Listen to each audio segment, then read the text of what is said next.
The palace sat on a jagged cliff, where the sea crashed endlessly below, and the sky was always a shade between twilight and night. Its tall spires seemed to pierce the clouds, and its walls were carved with strange symbols that whispered of forgotten power.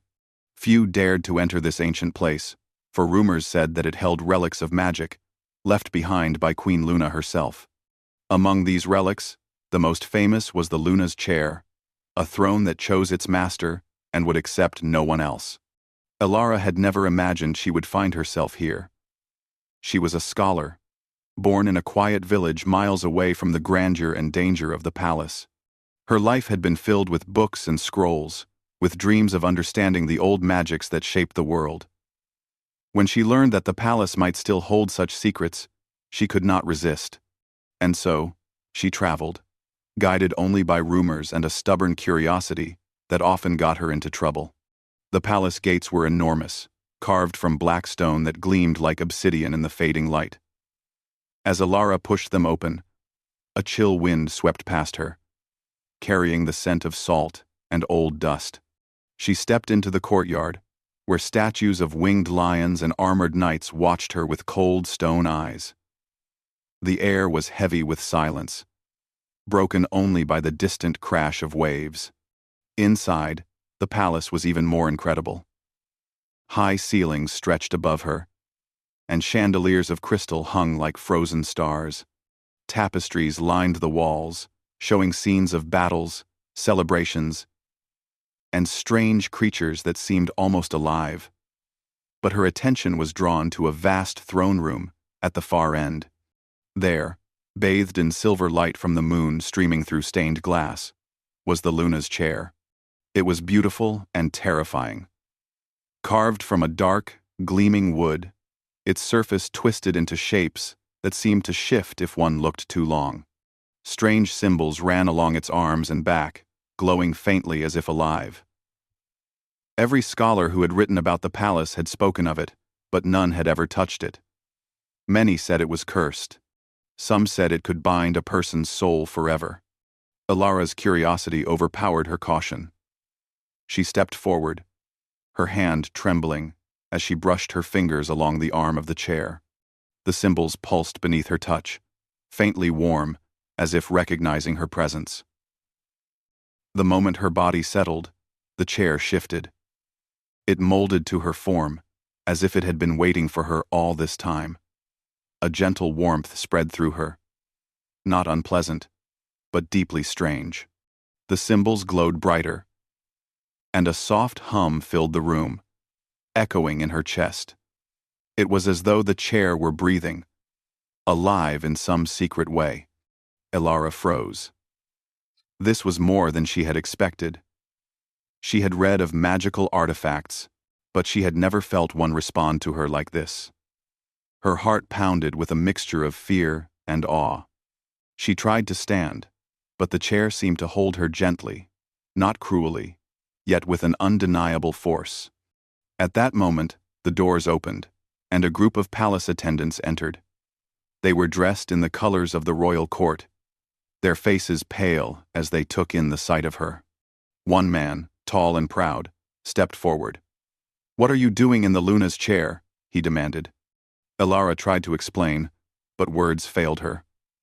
When he reached to help her stand, the chair repelled him. His hand touched the armrest, and a sharp jolt sent him staggering back. The other attendants gasped, and a murmur spread through the hall.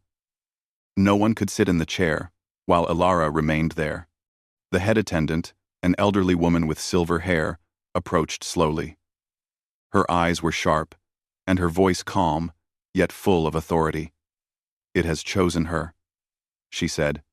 "The chair chooses its master. None else may claim it." Elara's mind spun. "Chosen me? But I am nothing. I'm just a scholar." The woman shook her head. "The chair does not see titles or birth. It sees the soul, and it has found something in you, something that has not existed for centuries." The realization hit Elara with both wonder and fear. She had read of Queen Luna, the legendary monarch, who had ruled with both wisdom and fear. The throne she had created was said to be a vessel of her power, capable of binding and judging those who dared to sit. And now, that power had chosen her. As the attendants whispered and speculated, Elara felt a presence, a whisper in her mind, soft and distant. It was a voice she did not recognize, yet somehow knew. "You have come. At last." Startled, she looked around, but no one else seemed to hear it. The voice was gentle, almost sad, yet carried an intensity that made her heart ache. She felt drawn to it, though she did not understand why. Hours passed, and Elara remained in the chair, unable to leave. The attendants brought food and water, but she could barely eat. The chair seemed to respond to her moods, tightening its embrace when she felt fear, loosening when she tried to relax. It was alive in a way she could not explain. That night, when the palace was quiet and the moon hung low in the sky, the chair revealed more of its secrets. Elara dozed in the half-light, and in her dreams, the voice returned. "You see me now," it said, echoing in her mind. A figure emerged from shadows, tall and regal, with eyes that glimmered like the stormy sea. He was beautiful and yet sorrowful, and she knew immediately that he was not alive in the ordinary sense. Who are you?" she whispered, though her voice seemed to carry beyond the dream. "I am bound here," he said. "By Queen Luna's curse. I cannot walk the world. I have waited, and now, you sit where only one may sit. You have the power to free me, or to remain forever bound with me." Elara's heart raced. She felt a pull toward him, a strange, unexplainable longing. Fear warred with curiosity, and yet, there was no way to deny the connection she felt. "Why me?" she asked. "I am no queen, no warrior. Nothing special." "You are special," he said softly. "Your soul resonates with mine. You are the first in centuries who could hear me, who could reach me." The chair knew. A shiver ran through her. The weight of the chair, the power of the palace, the urgency in his voice, it all pressed down on her. She realized, with a mix of dread and awe, that her life would never be the same. She had stumbled into a fate far greater than she could have imagined, and the first choice she made would echo across time. When she awoke fully, the throne room was bathed in the pale light of dawn. The attendants were gone, leaving her alone. The chair hummed faintly beneath her, and she felt the presence of the bound figure. Watching, waiting, patient, yet urgent. Elara knew she could not leave. She did not fully understand why, but the connection was undeniable. The palace itself seemed alive, as if holding its breath, waiting for what would come next. She rose slightly, testing the chair, and it did not resist. Instead, it seemed to lean toward her, encouraging, almost protective. She felt an unexpected surge of courage. Perhaps she could learn the truth of the palace, the chair, and the bound figure within. Perhaps she could unlock the centuries of magic and sorrow waiting here. But even as hope stirred, a shadow passed across the stained glass, dark and fleeting. A cold whisper brushed against her mind, sharper than the voice of the bound figure. "You are not the only one who desires him." Elara's pulse quickened. Someone, or something, was watching. She was not alone in this palace. The Luna's chair had chosen her, yes. But there were forces she could not yet see. Forces that might either help her or destroy her. And in that instant, she knew her journey had truly begun. The chair had bound her, yes, but it had also opened a door to power, to danger, and to a connection that defied time itself. She was no longer just a scholar. She was a participant in a story far older and far darker than she had ever imagined. As she settled back into the chair, the hum of its magic surrounding her, she whispered to herself, a mix of awe and determination in her voice. Then I will learn, and I will survive. And in the shadows of the palace, the bound figure smiled faintly, eyes glowing with a mixture of hope and sorrow. He had waited centuries for this moment. Now, it had come. The palace had never felt so alive to Alara. Every shadow seemed to whisper secrets. Every corridor carried a distant echo of the past. Since she had first sat in the Luna's chair, she felt as though unseen eyes watched her, assessing her every move. And yet, it was not fear that held her, it was curiosity, mingled with an odd, thrilling sense of destiny. That evening, as the sun sank behind the cliffs and the sky bled into deep purple, Alara returned to the throne room. The chair hummed softly, pulsing in rhythm with her heartbeat. She had spent hours exploring its carvings, tracing the symbols with careful fingers, feeling a warmth that was both comforting and strange. And then, as if summoned by her presence, the shadow appeared. "Kaelin," she whispered, speaking the name that had come to her in dreams. The figure stepped forward from the darkness of the chair's aura, his form faint but unmistakable. He was tall, with sharp features softened by centuries of sorrow. His eyes glimmered like storm clouds, full of depth and unspoken emotion. "You return," he said, his voice low and smooth, carrying both surprise and relief. "You could have left, but you did not." Alara swallowed. "I cannot leave. I don't know why. The chair, it feels like it's part of me. Fording, Rizon, Wersender, Axis." Kaelin nodded slowly. It has chosen you, as it should have. But understand this, the chair is not merely a seat, it is a vessel of power, of judgment, and of binding. It can free, or it can destroy. A shiver ran down Alara's spine. "Destroy? You mean me?" "Or me," Kaelin said softly. "I am bound to it, and to the palace. Centuries ago, I angered Luna unknowingly. She trapped me in this place, in this chair's essence, until someone capable came along. That someone is you." Alara tried to grasp the weight of his words. Centuries, trapped, a curse. It was too much to take in. "Why me? I am just a scholar. I am not brave. I am not magical." Kaelin smiled faintly, a shadow of warmth crossing his serious face. "The chair does not choose by titles or skill. It chooses by soul. And yours resonates with mine. That is why you can hear me, why you can feel me. You are not ordinary, Alara, though you may not yet know it." Alara's stomach tightened.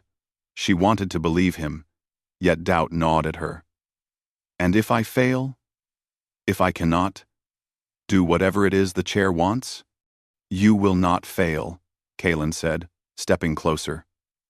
Though still he remained partly ethereal. "Not if you trust it, and not if you trust yourself. But there are dangers beyond this room. Forces that desire the chair's power, and they will not hesitate to harm anyone who stands in their way." Alara's mind raced. "Forces? Who? What do they want?" Kaelin's eyes darkened. "There is a sorceress, hidden in the palace. She knows of the chair, and she knows of me. Her desire is to claim what was taken from her ancestors' power, without limitation. If she discovers that the chair has chosen you, she will come for you, and she will stop at nothing." Alara swallowed hard. She had thought the chair was the only danger, but now the palace itself seemed alive with threats she could not yet see. "Then, what should I do?" "You must learn," Kaelin said. "Learn the ways of the chair. Learn the strength within yourself. Only then can you protect me, and perhaps, one day, free me." Alara nodded, a mix of determination and fear stirring inside her. She spent the night in the chair, guided by Kaelin's whispers, learning to feel the flow of its power. It was strange, almost like trying to catch water in her hands. The symbols along the chair's arms glowed brighter as she focused, and she felt a strange connection growing not just to Kaelin, but to the palace itself. Days passed in this manner.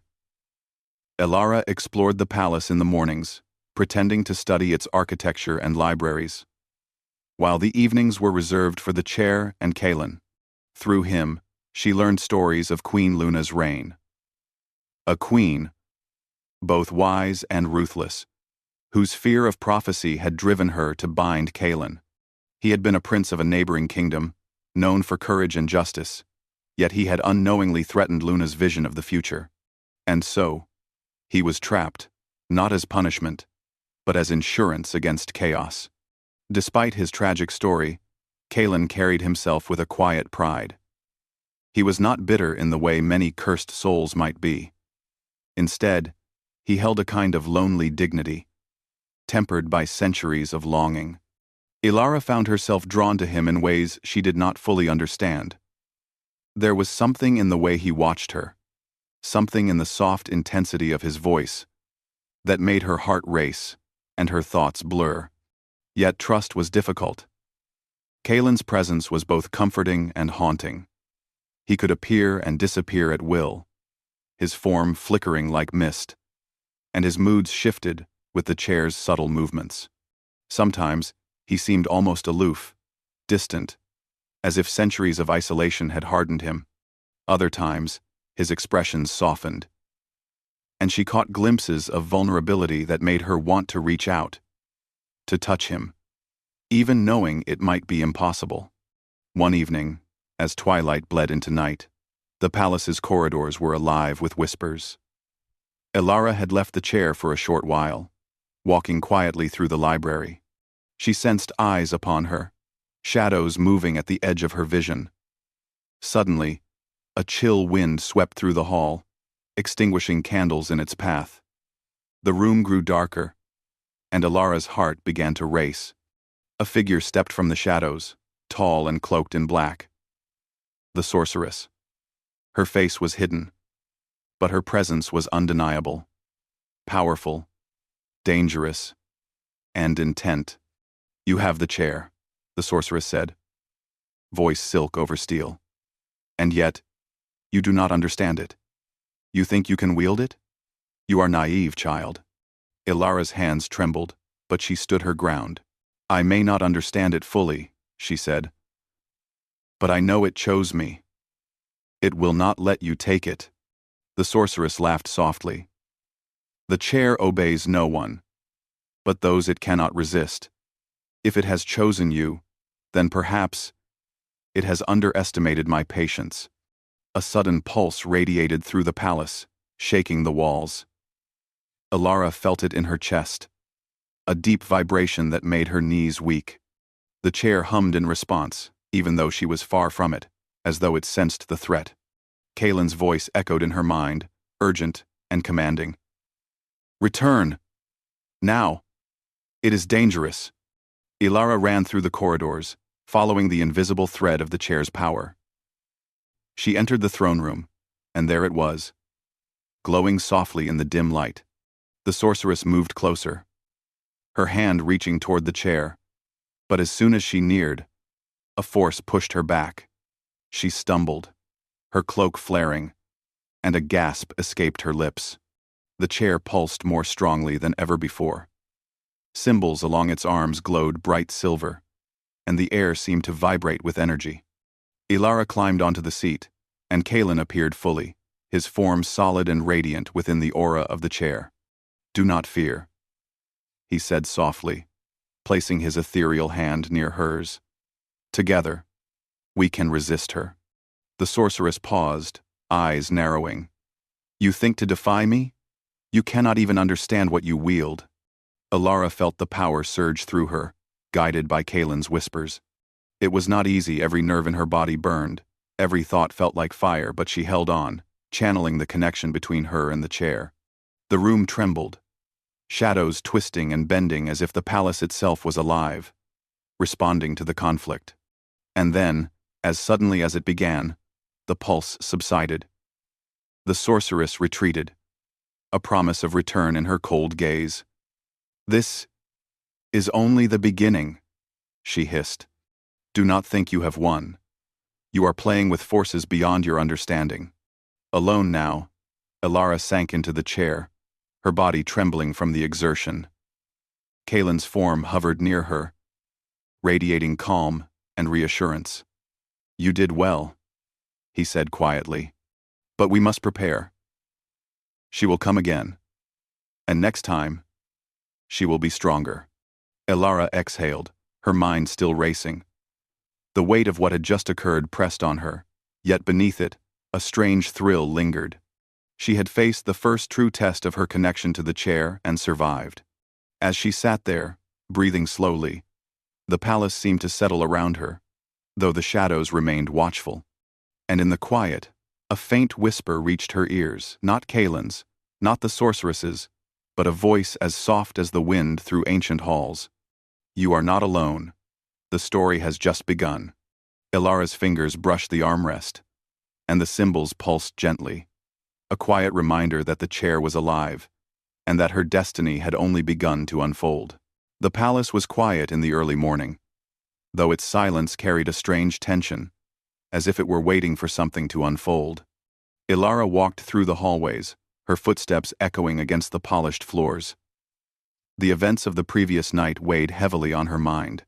She had felt the surge of the Luna's chair, the power that pulsed through her, and the threat of the sorceress. And yet, beneath the fear, she felt a growing determination. She could not allow herself to be passive. She had been chosen, and if she wanted to protect Kaelin, and perhaps even free him, she had to understand the palace, its secrets, and the magic that bound them both. As she passed the throne room, her gaze was drawn once again to the chair. Its dark surface glimmered faintly in the early light, the symbols along its arms and back almost imperceptibly moving, as if breathing. She felt a familiar pull, urging her closer. The hum of power was soft, like a heartbeat, calling her to sit once more. Elara approached carefully. Kaelin, she whispered, placing a hand on the polished wood. The moment her fingers brushed the surface, he appeared beside her, solid and radiant, his stormy eyes searching hers. You are ready, he said simply. There is more for you to see, more that you must understand. Elara swallowed, nodding. Show me. He motioned toward a section of the throne room that she had not noticed before. There, hidden beneath layers of dust and shadow, was a panel of ancient wood, carved with symbols that seemed similar to those on the chair. Kaelin pressed his hand against it, and the panel shifted, revealing a narrow passageway, dark and twisting. This passage leads to a chamber that has remained sealed for centuries, Kaelin explained. It contains the relics of Luna's court, artifacts of power and visions of the past. If we are to understand the chair and my curse, we must see what lies there. Elara hesitated, the shadows of the passageway stretching toward her like fingers. And the sorceress? What if she finds us? Kaelin's gaze was steady, reassuring. We will not be caught. The chair protects its master. But you must trust yourself and me. Together, they stepped into the passage. The air was cool and damp, smelling faintly of old wood and candle smoke. As they moved deeper, Elara felt the hum of the chair growing stronger, resonating through her body. She realized that the chair's power was not just in its magic, it was a connection, a thread between her and Kaelin, between the past and the present. The chamber at the end of the passage was vast, filled with relics that glimmered in the dim light. Crystal spheres, jeweled daggers, and scrolls inscribed with symbols that seemed to shift if one looked too closely. But what caught Elara's attention was a large mirror at the far end. Its surface was dark, almost like liquid, and it pulsed with an inner light. This is a mirror of the past, Kaelin said, his voice reverent. It shows moments that have shaped my life, moments that were sealed away by Luna's magic. It will reveal truths, but you must be careful. The visions can be overwhelming. 2. Elara stepped closer, her reflection shimmering in the dark glass. She reached out, and the surface rippled under her touch. Instantly, the room faded, replaced by a vision that felt startlingly real. She saw a young man, Kalen, though younger and unscarred, riding through a forest with a small group of knights. His movements were confident, his presence commanding. He was laughing, unaware of the danger that awaited him. Then the scene shifted. Shadows emerged from the trees, twisting and black, and a woman's voice echoed through the air. It was sharp, commanding, and filled with warning. "Prince Kalen," the voice said, "you interfere with what should remain hidden. You threaten the balance, and for that, you will be bound." Ilara watched, her heart tightening. She saw Kalen caught in a magical trap, his form frozen in time, as the shadows of the sorceress closed in. And then, a throne appeared, Queen Luna herself, regal and terrifying, her gaze cold and absolute. She lifted her hand, and a beam of light struck Kalen, binding him, marking him for centuries of imprisonment within the Luna's chair. Ilara gasped, stepping back. The vision faded, leaving her trembling. This is why you are bound," she whispered. "Why you've been trapped all this time." Kalen's form hovered beside her, his expression grave. "Yes," he said quietly. "It was not punishment, though it may have seemed so. Luna feared prophecy. She feared what might happen if I acted without restraint. And so she bound me, not to harm me, but to protect the realm from chaos. Yet in doing so, she left me alone for centuries." Ilara felt a pang of sorrow. She had known he was cursed, but seeing the events that had led to it made his pain more real, more immediate. "And now?" she asked. "What can we do?" Kalen's gaze met hers, intense and unwavering. "We must prepare. The sorceress who seeks the chair will not wait. And the deeper the connection grows between you and the chair, the more she will notice. You must learn control, and you must learn trust. The bond between us, it is the key to breaking the curse." Ilara nodded, determination hardening in her chest. She could feel the chair's pulse, even here, distant but insistent. She realized that her connection to Kalen was not just emotional, it was magical. A resonance that could be dangerous if mishandled, but powerful if embraced. Over the following days, she returned to the throne room each evening, guided by Kalen's whispers and the chair's subtle movements. She practiced focusing her mind, channeling the energy she felt through her body, learning to respond to the chair as if it were a living companion rather than an object. Each session was exhausting, yet exhilarating. She discovered that the chair responded to her emotions. Fear made it tense and rigid. Calmness made it smooth and pliant. And courage seemed to unlock hidden potential she had not known she possessed. Kalen's guidance was patient, but firm. He would appear beside her, correcting her focus, showing her how to balance her mind and heart with the chair's energy. Their interactions grew more intimate, though neither crossed any boundary that would break the respect between them. Yet the tension between them was undeniable. Every glance, every shared moment carried weight. The kind of weight that centuries of longing could create. One night, as they practiced, Kalen's expression darkened. "The sorceress is moving," he said, voice low and urgent. "I can feel her intent, even from here. She is drawing closer, and she will not hesitate to strike when you are weakest." Ilara's heart raced. "We're ready, aren't we?" she asked, trying to steady her voice. Kalen shook his head. "We are learning, but readiness is not certainty. Strength comes not from power alone, but from unity, trust, and clarity. If we falter, she will take advantage.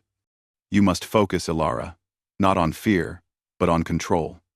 Only then can we face what is coming." The words were heavy, but they lit a fire in her. She realized that she could not rely solely on the chair or Kalen's guidance. She had to be active, intelligent, and brave. And more than that, she had to trust herself fully, even in moments of doubt.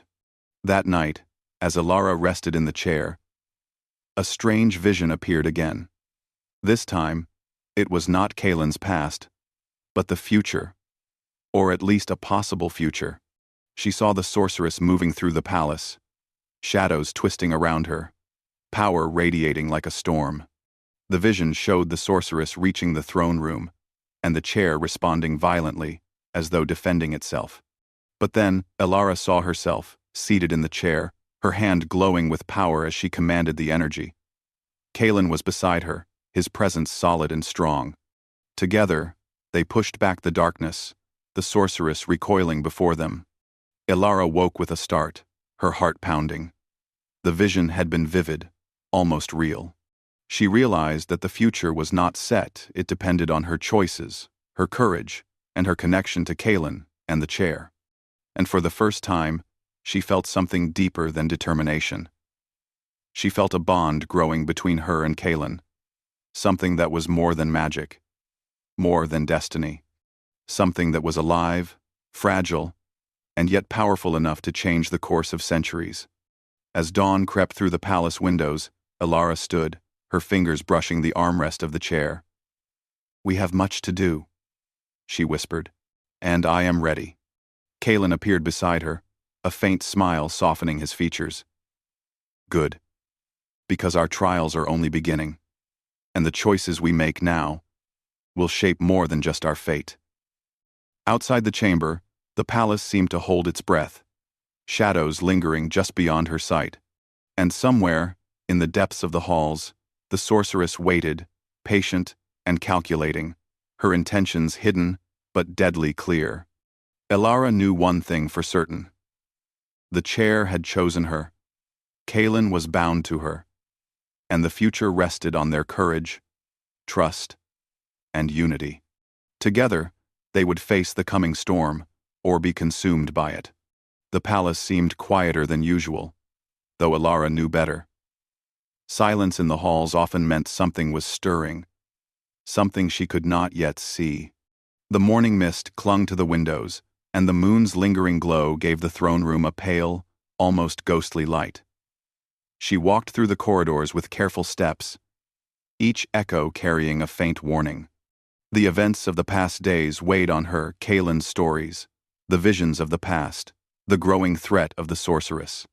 But beneath all that, there was also a sense of urgency, a reminder that time was slipping through her fingers. Alara made her way to the throne room, where the Luna's chair waited, calm and unyielding. Its symbols pulsed softly, as if sensing her approach. Kalen appeared beside her instantly, his form solid and radiating quiet strength. "Today, we take the next step," he said, his voice low and steady. "There is a chamber, hidden beneath the palace, that contains an artifact of great power. It was created by Luna herself. It can help us strengthen our bond, but it also holds risks you must understand before touching it." Alara nodded, feeling a mix of anticipation and unease. "I understand. We need to be careful." Kalen led her through a hidden doorway behind the throne. The passage was narrow, lined with ancient stones that seemed to hum with their own energy. The deeper they went, the warmer the air became, charged with a strange, almost tangible magic. Alara felt her pulse quicken. The palace was alive, and it seemed to recognize her purpose, as if it were watching her every move. Finally, they reached a chamber unlike any Alara had seen before. Its walls were carved with spirals and runes that glowed faintly in the dim light. In the center of the room, atop a pedestal, rested a small, crystalline orb. Light seemed to refract through it, casting rainbows on the walls and filling the chamber with a soft, vibrating hum. "This is the heart of Luna," Kalen explained. "It is said to hold the essence of her wisdom, and also the weight of her power. Only those connected to the Luna's chair can approach it safely. But be warned, it will test your soul, your courage. It will show you both truth and temptation. Ilara approached the orb cautiously. She could feel its energy calling to her, almost as if it were alive. Her fingers hovered above it, trembling slightly. "What do I do?" she asked softly. "You must reach for it with intention," Kalen said. "Do not let fear guide you. Let trust and purpose lead your hand."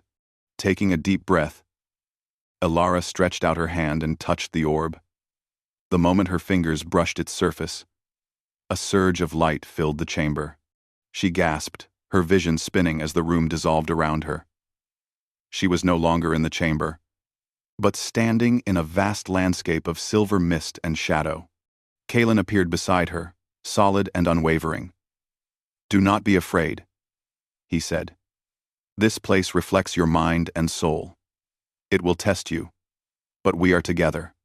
Remember that." Ilara's heart pounded. Shapes moved in the mist, shadowed figures that seemed both real and unreal. Some whispered her fears, others her doubts, twisting them into illusions that made her question her courage. I don't know if I can do this," she admitted, her voice trembling. Kalen took her hand gently. "You can. You already have the strength. Trust the bond we share. Trust the chair. And trust yourself. The heart of Luna is not here to harm you, it is here to guide you." As she focused, the shadows shifted. Instead of fear, they began to show visions of possibilities, moments of strength, courage, and choices that could change the palace, Kalen, and even herself. She saw herself guiding the chair's power, standing firm against the sorceress, and reaching out to Kalen with clarity and purpose. Each vision filled her with resolve, and she realized that her connection to Kalen, though strange and magical, was her anchor. Suddenly, one vision grew brighter than the rest, a vision of the sorceress moving through the palace, her power growing with each step. Ilara felt a jolt of fear, but Kalen's hand on hers steadied her. "She is coming," he said. "And now you understand why we must be prepared.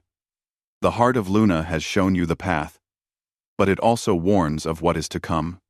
The silver mist began to fade, and Ilara found herself back in the chamber, her hand still resting on the orb.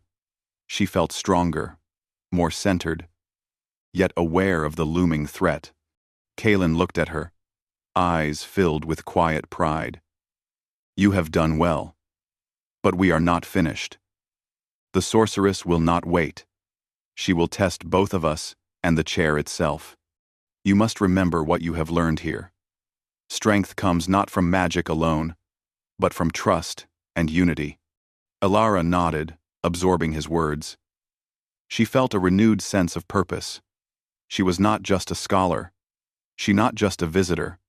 In this palace, she was part of something larger, something powerful. And for the first time, she truly believed that she could rise to the challenge.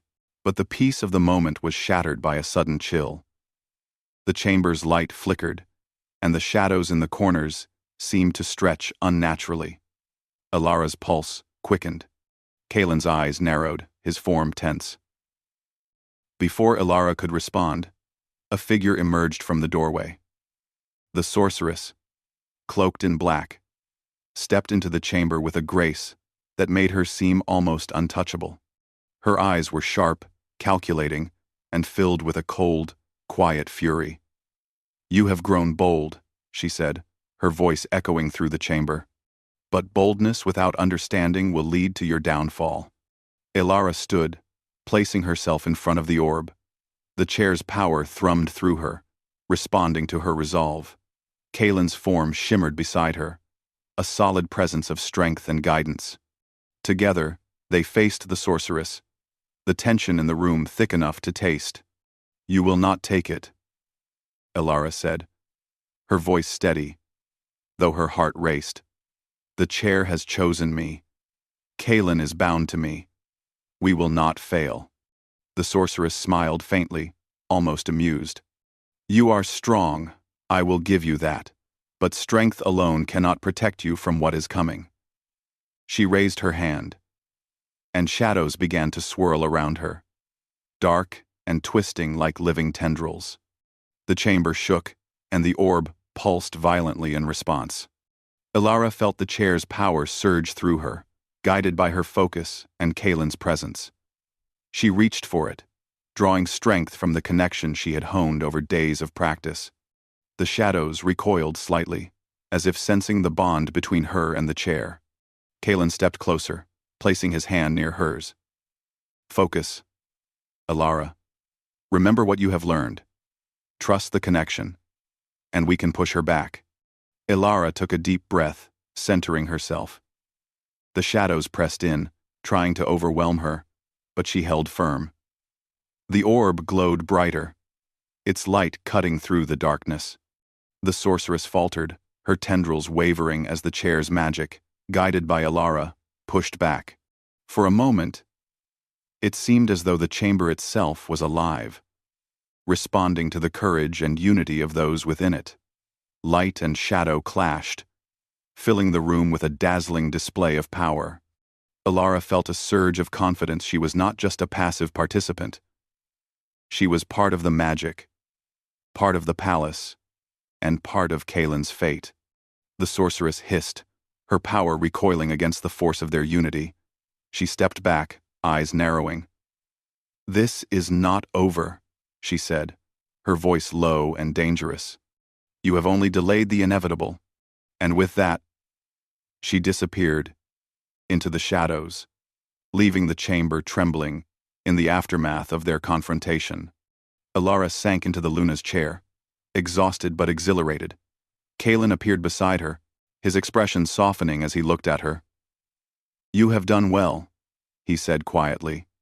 "The sorceress underestimated you, and perhaps underestimated what the chair and I can achieve together." Ilara exhaled, letting the tension drain from her.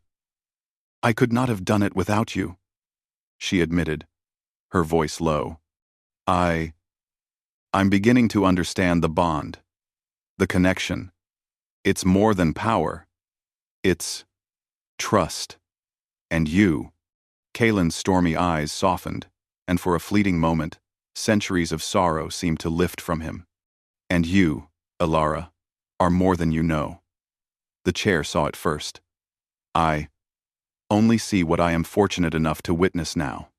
As dawn broke, the first light spilling across the throne room, Ilara realized something profound. The challenges they faced were far from over. The sorceress would return, stronger and more cunning. But they were no longer just a scholar and a cursed prince. They were allies, partners, and perhaps something deeper, something neither of them fully understood yet. The palace seemed to breathe around them, alive with magic and anticipation. The heart of Luna had shown them truth and possibility. The chair had strengthened their bond, and for the first time, Ilara felt ready to face whatever lay ahead. The palace was tense, alive with a quiet energy that pulsed beneath every stone and echo. Shadows flickered along the walls, but it was not the evening light or the moon that created them. It was the magic of the Luna's chair and the presence of the sorceress. Ilara stood beside the chair, her hands brushing its polished arms. Kaelin hovered near her, solid and real, his stormy eyes locked on the far end of the throne room, where darkness coiled like a living thing. The heart of Luna, still glowing faintly from their previous encounter, pulsed in the center of the room, resonating with the chair's power. "She is coming," Kaelin whispered. "This time, there will be no warning. She will strike with everything she has." Ilara's hands tightened on the chair. Fear lingered, but it was tempered with resolve. She had grown in the days since discovering the chair's secrets, learning its rhythms, understanding the connection that tied her to Kaelin and the palace. Now, she was ready not just to defend, but to act. The shadows shifted, coalescing into a tall, dark figure. The sorceress stepped forward, her cloak flaring, her eyes sharp and cold. "You persist," she said, her voice echoing through the hall. But persistence is not strength. You are children playing with forces beyond your understanding. Elara stepped forward, placing herself between the sorceress and the chair. Strength is not just about power, she said firmly. It is about trust, unity, and purpose. And I will protect what has chosen me. The sorceress smiled faintly, her shadows spreading across the room. We shall see. A wave of dark energy surged toward them, and the palace trembled. The heart of Luna reacted immediately, glowing brighter, sending streaks of light that clashed with the shadows. Elara felt the pulse of the chair in her chest, as if it were urging her to act. She closed her eyes, focusing on Kaelin, on their bond, on the connection that had grown stronger each day. Together, Kaelin whispered, his hand brushing hers. The warmth of his presence filled her, grounding her, guiding her. Elara reached out, touching the Luna's chair fully this time. Energy surged through her, wild and powerful, yet controlled. She felt herself and Kaelin linked through the chair, their combined strength resonating in the palace's stones. The shadows recoiled, the sorceress faltering at the force of their unity. "You cannot win," she shouted, raising her hands as more shadows surged forward. But this time, the light from the chair and the heart of Luna met them head-on, a radiant barrier that held firm. Elara's focus sharpened.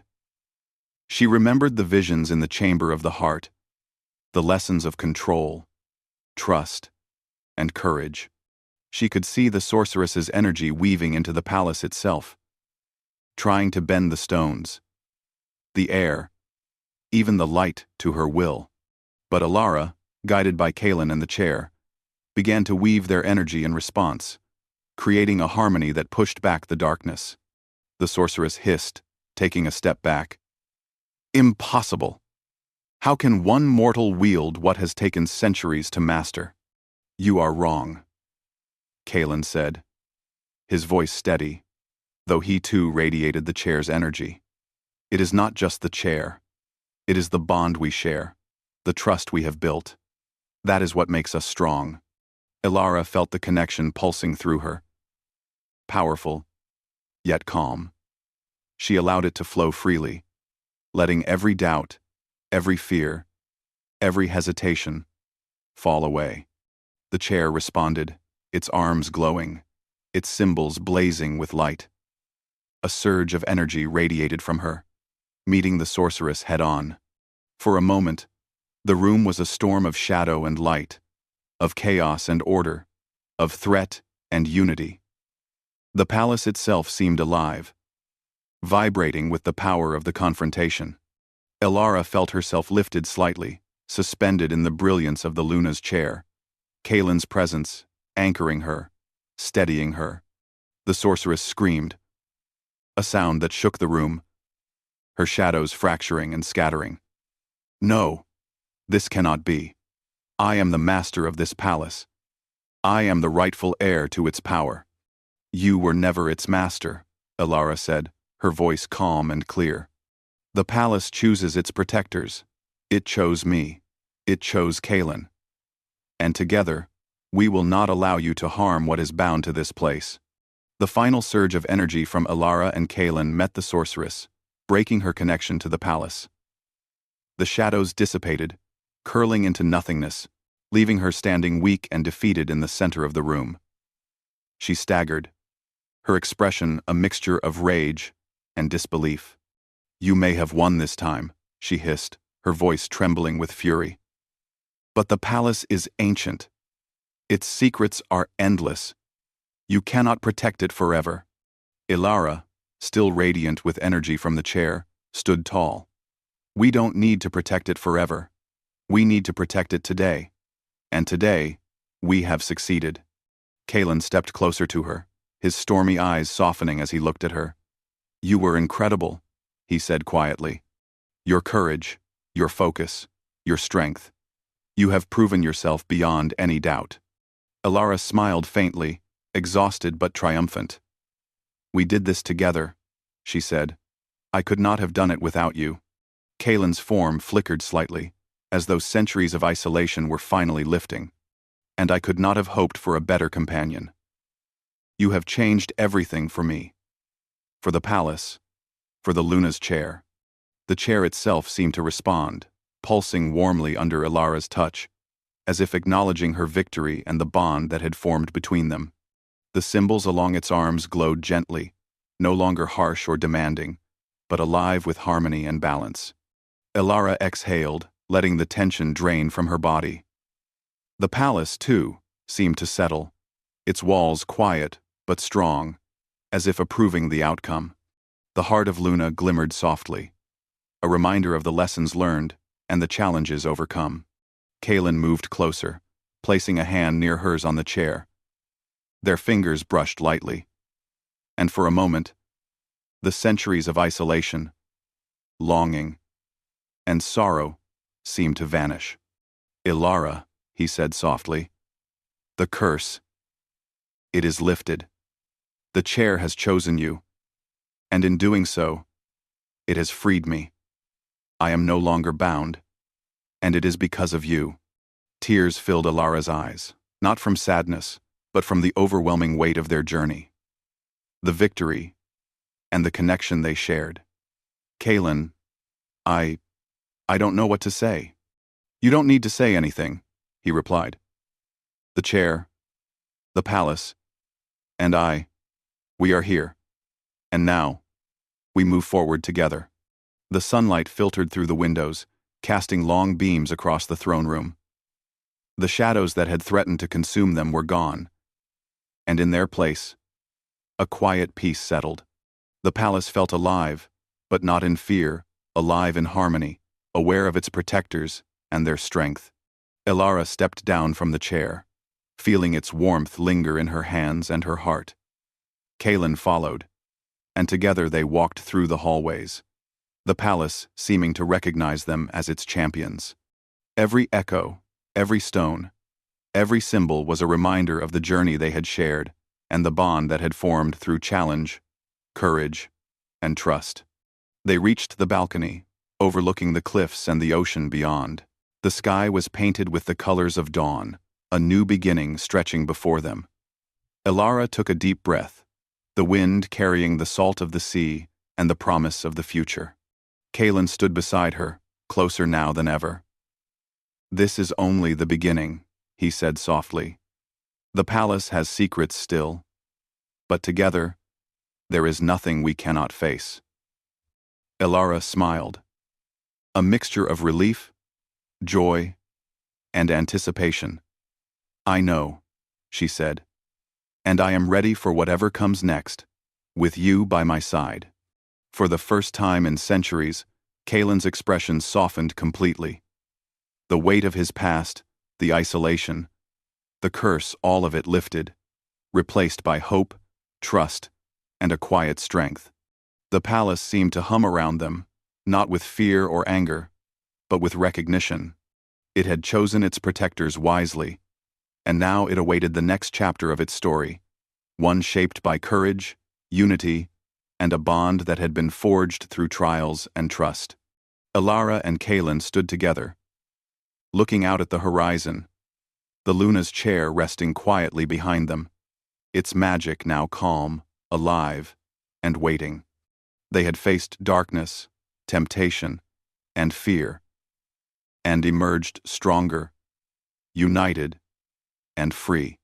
And as the first full light of day spread across the palace and the cliffs below, they knew one truth above all. Destiny could not be forced. Power could not be claimed by fear, and true strength always came from trust, connection, and the courage to face the unknown together. Ending note. The Luna's chair, once a symbol of centuries of binding and power, now rested in harmony with its new protector. Ilara and Kalen, bound by choice, courage, and trust, faced a future full of possibility. Their bond unbroken, their hearts aligned, and the palace safe under their care.